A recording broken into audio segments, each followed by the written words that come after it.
આજના બપોરના તાજા સમાચાર છે. વિમલ ગુટખા બધી ભેગી થઈને હડતાલ ઉપર ઉતરી હતી.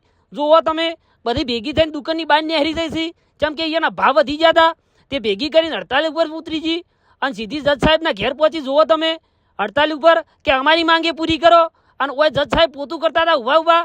ઓય એમ જોઈને ઝડાક જઈને ટેબલ ઉપર બેસી ગયા. અહીંયાનો ટોપો બોપો એને ઠઠાઈ નાખ્યો તો તૈયાર થઈ ગયા હતા અને સોપડો હાથમાં લઈ લીધો હતો. અને પછી કીધી કે તમે શું લેવા આવ્યા હતા? એટલે આ રથની ગંધા કહે છે કે મારો ભાવ વધી ગયો છે, મારો ભાવ ઉતારો. જજ સાહેબ કે છે તારો ભાવ હું લખી દઉં છું, તું સાઈડમાં જતો રહે જા. અને પછી આવે છે વિમલનો વારો. વિમલ કે મારો ભાવ વધી ગયો છે, જજ સાહેબ મારું કોઈક કરો. એટલે જજ સાહેબે કીધું તું પણ શાંતિ રાખ, તારું થશે, હું ચોપડે લખી દઉં છું.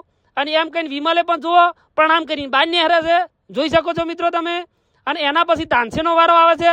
તાનસેન કે મારો ભાવ વધી ગયો છે, જજ સાહેબ મારું કંઈક કરો. એ જજ સાહેબે એને ચોપડામાં લખ્યું ને એને બારી ઘડી નાખ્યા.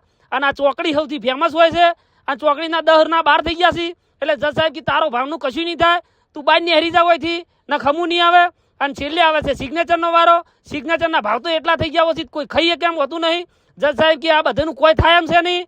એના પ્રણામ કરીને સીધા બહાર નેહરી છે. જુઓ તમે પછી લાઈનમાં ઉભા રહી છે. જજ સાહેબ ચોપડી લખી દીધી અને સિક્કો મારી દીધી.